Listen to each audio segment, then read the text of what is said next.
We are in Isaiah, the 8th chapter, and we had gotten down to verse 14 in our study, but the section begins in verse 9 and goes through verse 15 of the challenge of God's grace.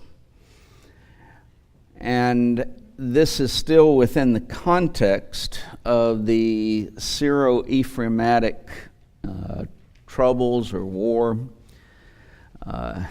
You've got him still referring to the head of Ephraim as Samaria. The head of Samaria is Remaliah's son. That's Pekah. And if you don't believe, you won't be established. That is, you will not succeed. You will fail.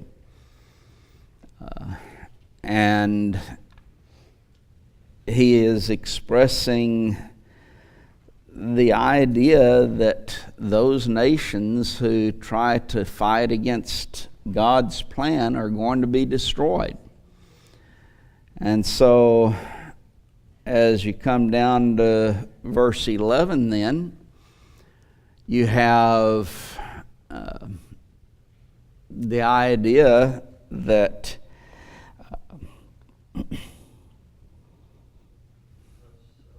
that's chapter 7 on there. That's why it was not looking right. I kept saying that there's something wrong with that.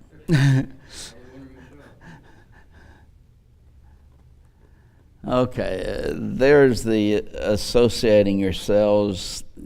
Doesn't matter who you are.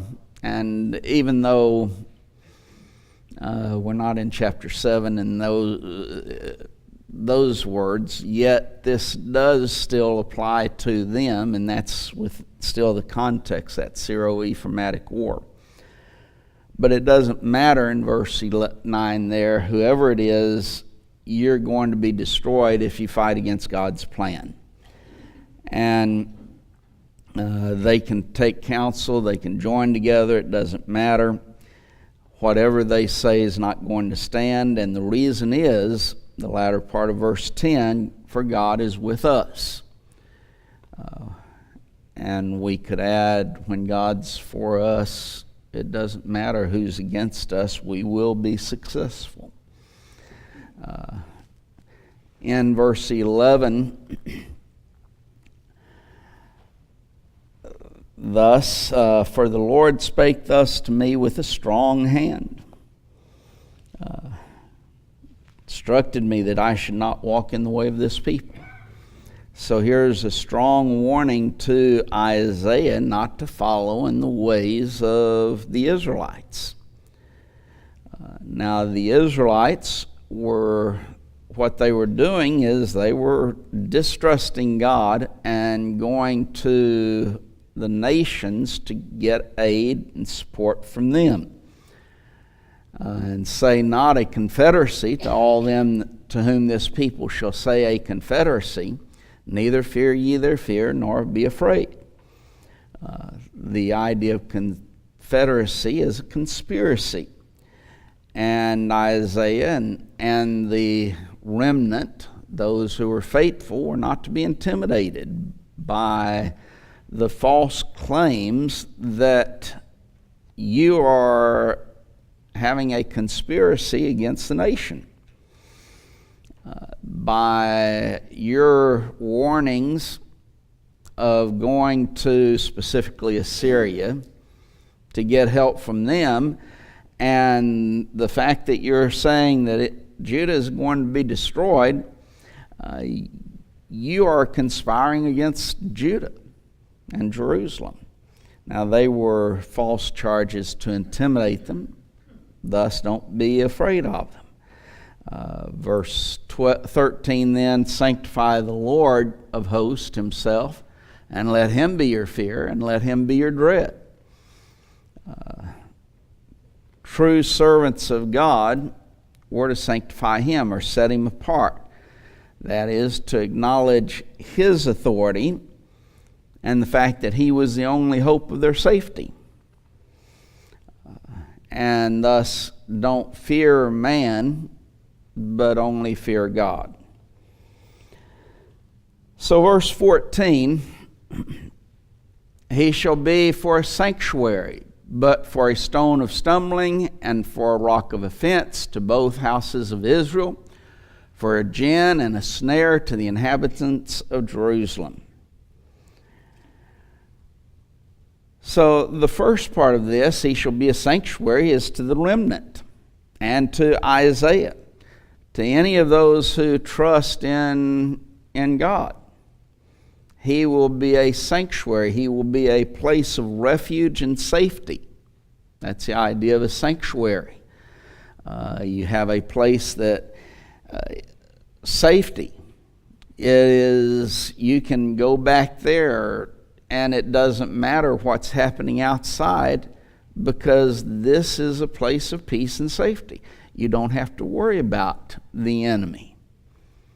And that's the way it is with God. When you trust God, you don't have to worry about what's going on in the world. You don't have, and they didn't have to worry about the nations that had associated themselves together to come against Jerusalem, because God was with them and God would be their sanctuary, their refuge, or their safety. On the other hand, the contrast, but.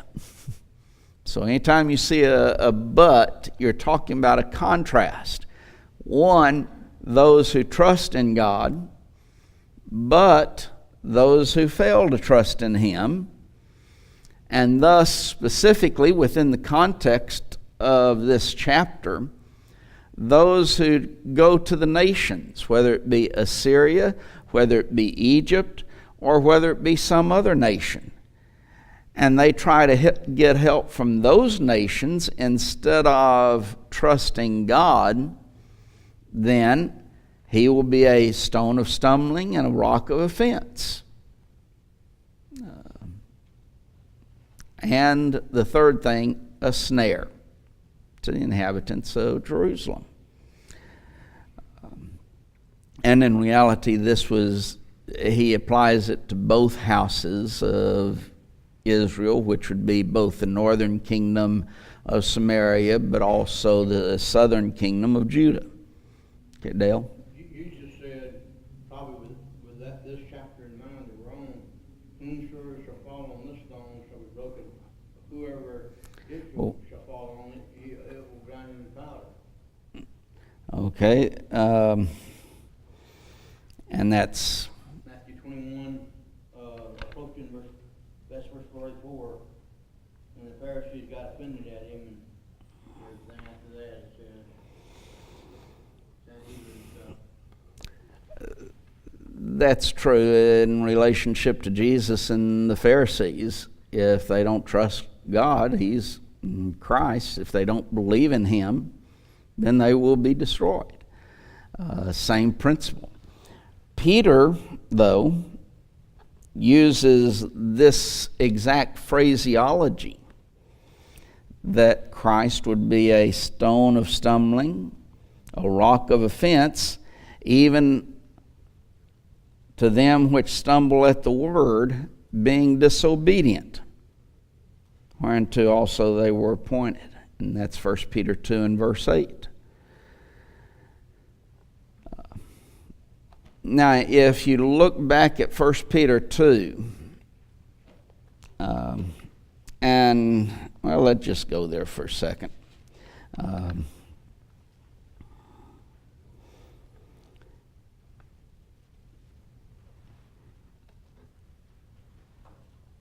He tells us, starting in verse 1, that we're to lay apart certain things, malice, guile, hypocrisies, envyings, evil speakings. Those things are not to be associated with us.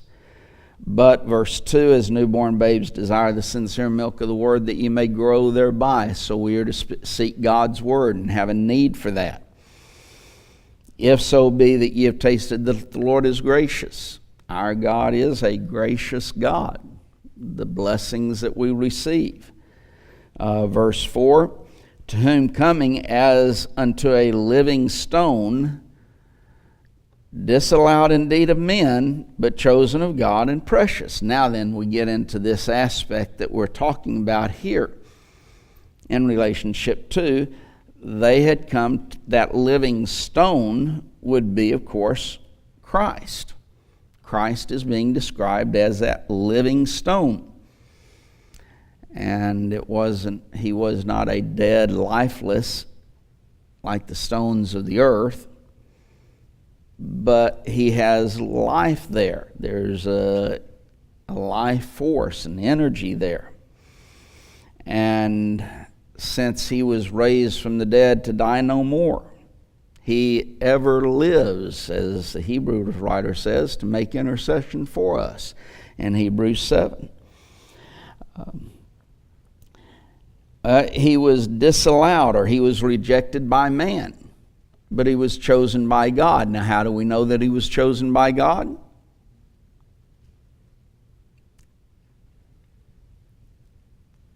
How do we know that Christ was chosen by God? He said twice, "This is my beloved Son, audibly, in whom I am well pleased," at his baptism, and before Elijah and what's called his name, and the other three. Remember, James, John, and the other guys. Okay, the transfiguration that you're talking about, and the birth of Christ. There's something else, though.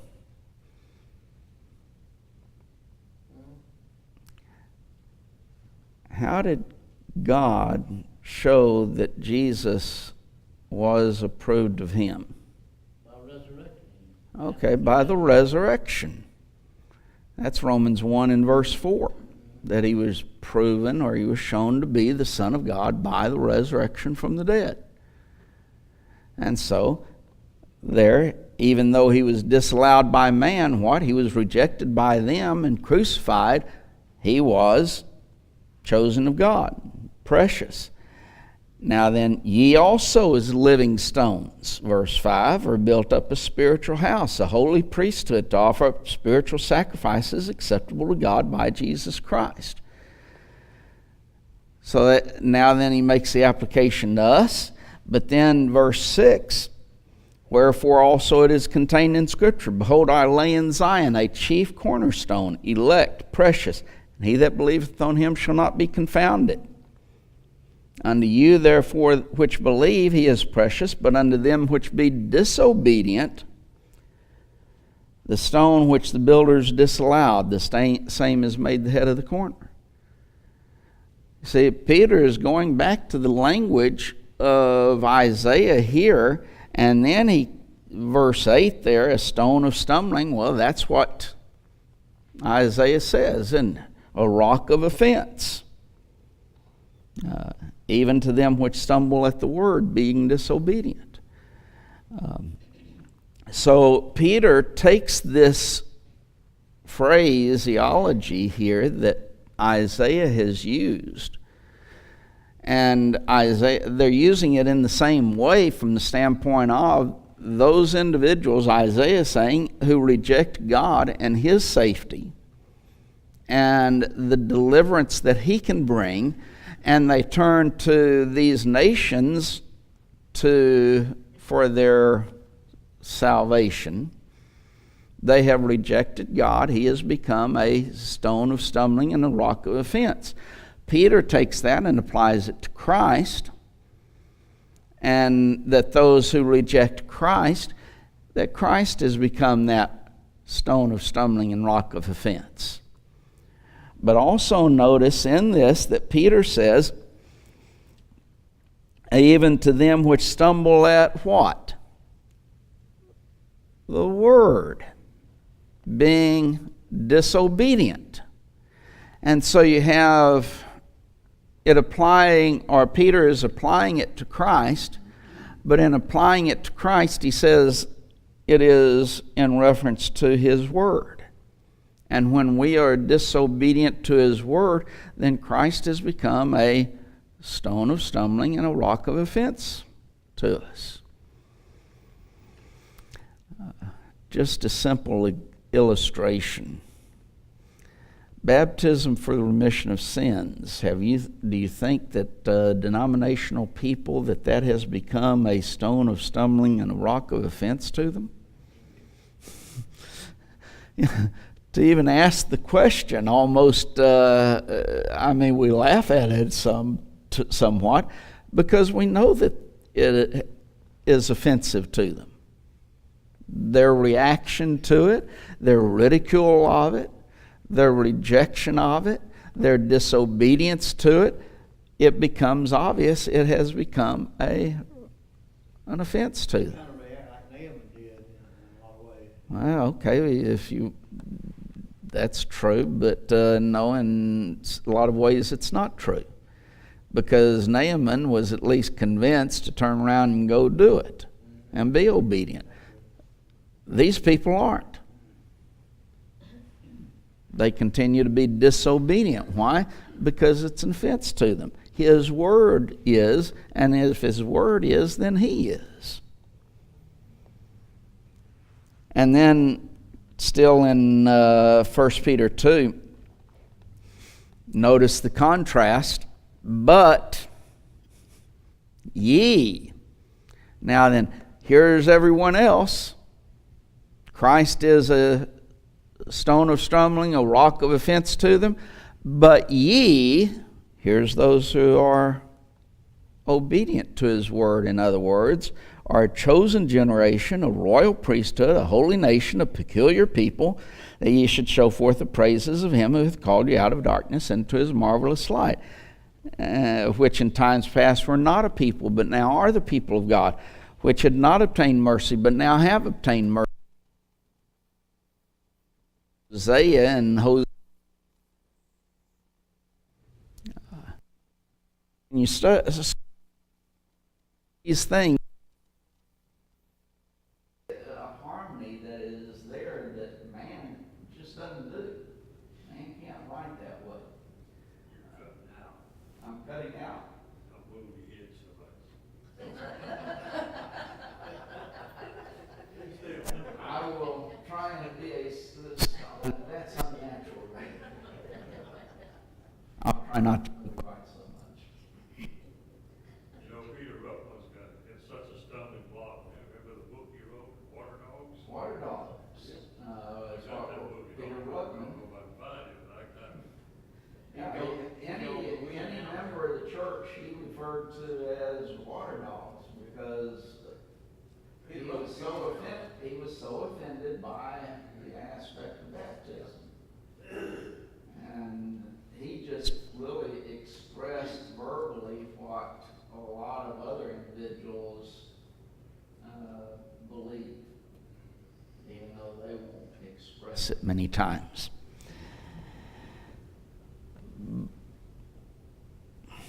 But Peter takes that language here and applies it to a rejection of Christ and his word, to his word.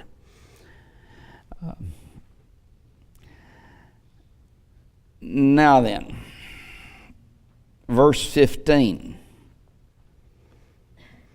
And many among them shall stumble and fall, and be broken, and be snared, and be taken. If you notice 4 things that he says here in relationship to these individuals.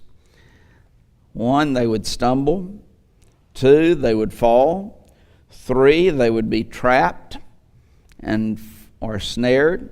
And 4, taken. The idea there of taken is taken captive. They would go into captivity.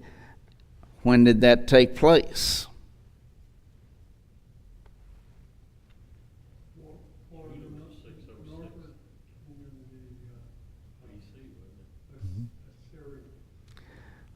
For the northern kingdom, it was 722 by the Assyrians, and specifically Sennacherib and his armies.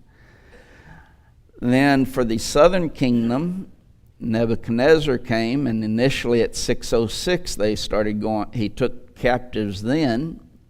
By the way, Daniel, for example, Shadrach, Meshach, and Abednego, or as it's sometimes joked, Shadrach, Meshach, and to bed we go, for kids. Those were 4 individuals that were carried away by Nebuchadnezzar at 606. There was a second wave of captivity in 597, and then a third wave in which he destroyed the city of Jerusalem in 586. So they went into captivity, both the northern kingdom and the southern kingdom, when they rejected God and they went after the foreign nations in order to help them. There was another captivity in 581, somewhat, wasn't there? Another visitation? I forgot the details, but you're reading about it. Are you thinking about when Nebuchadnezzar had made Gedaliah the one who would be over the area, and they killed him, and they asked Jeremiah then, should we stay here or flee to Egypt? And he says, Jeremiah said, God said, stay here. And they said, you're lying to us. And so they fled to Egypt. Someplace in there, I get mixed up, but where they had this stone, and right underneath this stone, or somewhere connected with this stone, he's going to put his stone above it or somewhere and connect him to it. And when they were in Egypt, remember a stone? An archaeologist. I don't remember that? I don't remember that. So With Jeremiah. okay.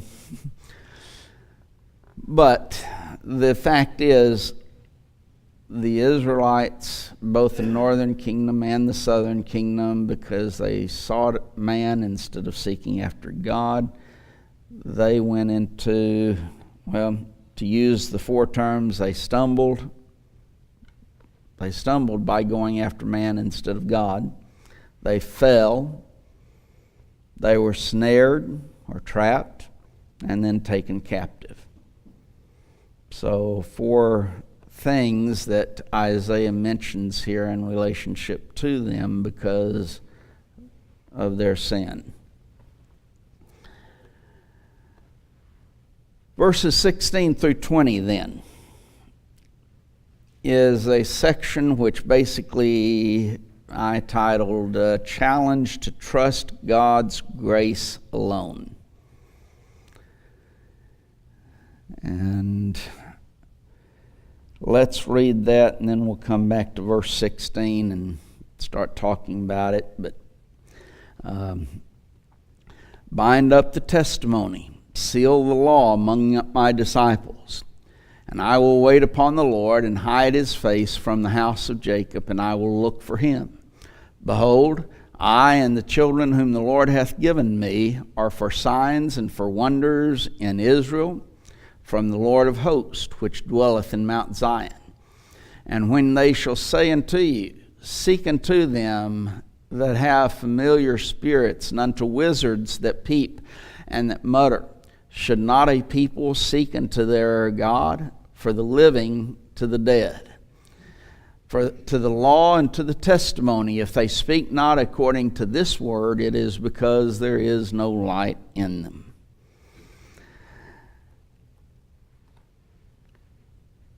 Okay, in verse 16 then, bind up the testimony, seal the law among my disciples. He is basically saying that what Isaiah had been saying was to be bound up and sealed. In being bound up and sealed, basically that is saying that nothing can be added to it, nothing can be taken away from it. This be the scroll he's referring to, first verse. Take your scroll, write in it. This Close it up. This would be having reference to that scroll, yes, in relationship to all that Isaiah had been saying. He was to write it upon a scroll. Now then take it up, the testimony, the law, seal it. I forgot what verse that is. What? That scroll. Verse 1. Look back in verse 1. Oh, okay, thank you. It also indicates that it was to be filed away for future reference. And we could say that we can read it today. But the purpose of that, more so than for us and our benefit, it is, but the specific context that he's dealing with is that it would vindicate the fidelity of the remnant. Notice, seal the law among my disciples. The my disciples is dealing with that remnant that was faithful during that period of time. And so you take it, you seal it up so nothing can be added or taken away. So it will vindicate the faithfulness of my disciples and their success.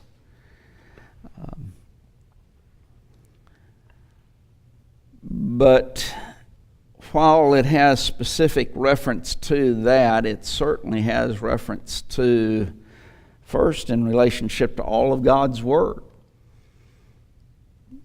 It has been sealed up. It has been bound so that nothing can be added to it or taken away from it. These latter-day revelations that we see, where they try to add to it or take away from it, change it and alter it in various ways, they can't change God's Word. It's bound, it's sealed. Nothing can be added or taken away. Man might try, but you can't accomplish it. And that has reference to all of God's Word, even though this specifically has reference to Isaiah and what he's writing. But it also shows, to a certain extent, the respect that we need to have for God's Word. If Isaiah was commanded to bind up the testimony and seal the law, did he have a right to change it or alter it? By what right does man today try to change and alter God's law? Doesn't have the right. Just as Isaiah would not have had the right to do that in relationship to what God was inspiring him to write. So it does show a respect of God's law. In verse 17 then, and I will wait upon the Lord that hideth his face from the house of Jacob, and I will look for him. God was hiding his face from Israel. Now then, specifically, again, within the context that we're dealing with here, there is an impending doom or destruction that's coming upon them that actually God was bringing upon them, and he was going to hide his face from them. What happens a lot of times when some calamity takes place?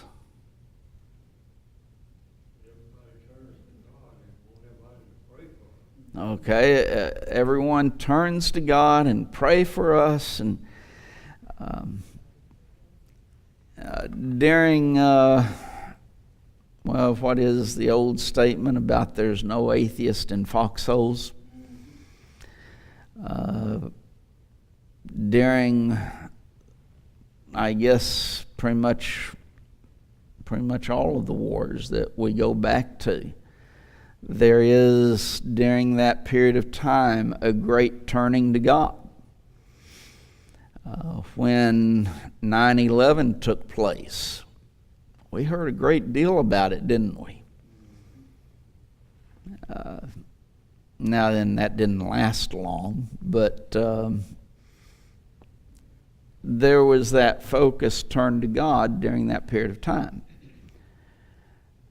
Now then, in this situation, God is bringing an impending doom. What happens to the people then? God, save us, deliver us, protect us. And God is expressing, no, I'm turning my back on you. I'm not going to save you. Okay, Dale. A good chain reference for that specific verse to tie it in is Proverbs 1:24-31. The time will come when they'll call on me, but I won't answer. And he elaborates a whole bunch for about 6, 7, or 8 verses. And he says, you know, you had your chance to trust me, but you worship idolatry, blah, blah, blah. And he said, now when you beg me to show attention to you and have mercy, it ain't going to happen. That's one of many that you could call upon. The principle is the same. You fall away from God, you forsake Him, and when the doom comes, God's going to turn His back. God's face is against those who do evil. I've always heard the expression, you won't find an atheist in a foxhole during the war. Yeah, you won't. There's no atheist in foxholes because they turn to God.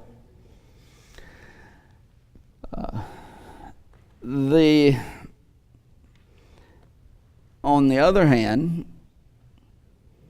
Isaiah says, I will look for him. I, being Isaiah, was going to look to God. And he was also going to be waiting on God. The first part of that, I will wait upon the Lord. I will look for him. Now then, what's he waiting for?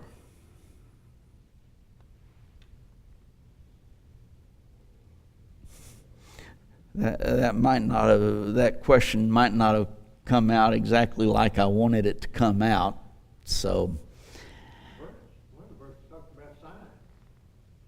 What he's looking for in that passage somewhere. You're in there. But I don't know. well, Isaiah was looking for divine judgment. That judgment being a divine punishment or destruction that God was bringing. That's the context. I'm going to wait upon Yahweh. What is it? The whole context is God is going to bring a destruction upon the people because of their rejection of Him. Now then, in the midst of this, what's Isaiah saying? I'm going to wait on the Lord. What's he waiting on? Well, he's waiting on that divine judgment to take place. I know it'll be a long time to get to it, but over the 40th chapter, verse 31 says, but they that wait upon the Lord shall renew their strength. Yeah. They shall mount up with wings as eagles. They will run and not be weary. They shall walk and not faint. Yeah. Beautiful passage. Yes, we do. But was that a kind of a backhanded slap about a long time? Yes, over in the 40th chapter. That's a beautiful verse. But here, God's hiding his face from Israel, an impending judgment. Isaiah is looking to God. waiting on him for divine judgment. But now then, God, Isaiah and the faithful, the remnant, waiting for judgment, but what does it do to them?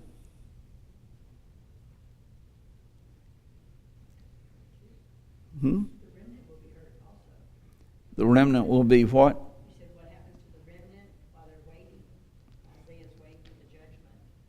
Well, they would be included in that judgment, even though they were a remnant. Okay, they will be included in the judgment, but in what way?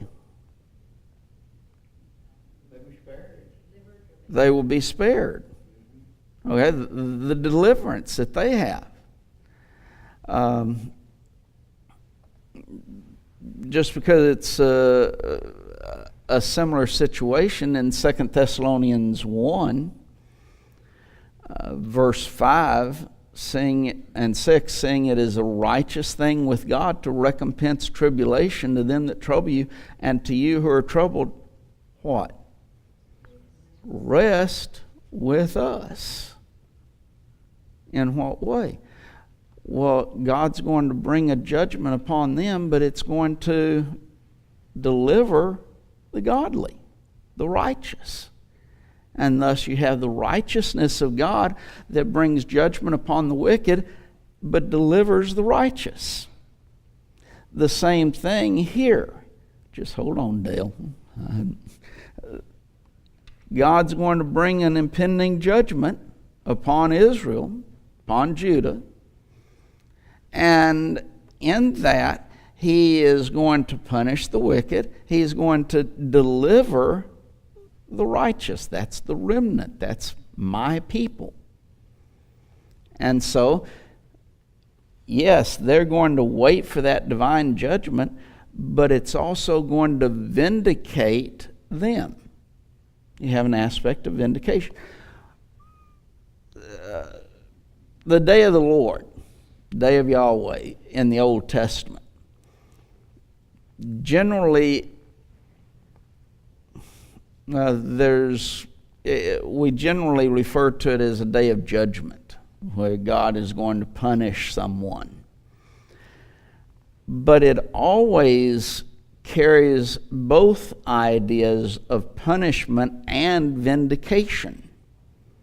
Punishment for the wicked, vindication for the righteous. So anytime you're dealing with, in the Old Testament, that idea of the day of the Lord, don't forget the vindication of the righteous. And that's what you see here in relationship to Isaiah. I'll wait upon the Lord, and I will look for him. Okay, Dale. A good illustration of that, in a parallel, Amos, who was contemporary, said, "Woe unto you that desire the day of the Lord, to what end is it for you," etc. Then in verse 19, "As though a man did flee from a lion, and a bear met him, or went into the house and laid his hand on the wall, and the serpent bit him, shall not the day of the Lord be darkness and not light," etc. And he's contemporary, dealing with the same situation in some respects, possibly. Amos would be... there's several that deal with that concept of the day of the Lord. If you look, do a search sometime for that phrase, day of the Lord, and you're going to find a whole bunch of them. Because it is a continuous theme throughout the Old Testament. And it always has reference to judgment or punishment upon the wicked. It does not always, within the specific context, deal with the vindication of the righteous, but that idea is always there. And we should always remember both aspects of it. And, I mentioned 2 Thessalonians chapter 1. And if you look at that, in verse 6 and 7, saying it is a righteous thing with God to recompense tribulation to them that are troubled, and to your troubled rest with us. And then he deals with the punishment. But if you skip on down to after he deals with the punishment in verses 8 and verse 9, in verse 10, the vindication. When he shall come to be glorified in his saints, and to be admired in all them that believe, because our testimony among you was believed in that day. And so here's the righteousness of God, and for God to be righteous, and all that idea means, God must punish the wicked, but he must also deliver or vindicate the righteous. If he does not do both, then he is not righteous. And our God is a righteous God. And so he does both. He punishes the wicked, he saves or he vindicates the righteous. So that theme you see continually throughout the Old Testament. Here, you're seeing it in relationship to Isaiah and Israel, or Judah. You're going to punish those Judah, but why? Because they're going off to these nations. They've lived ungodly, and earlier chapters have dealt with their ungodliness. But there's that remnant that he's going to spare. And they're going to be vindicated. So they're waiting upon the Lord, his punishment. They're looking to him. And that looking to him kind of carries that undertone. They're looking to him instead of looking to whom? Instead of looking to the nations. That's who the others were looking to, whether it be Assyria, whether it be Egypt, or someone else. Instead of running off to those nations, they're looking to God.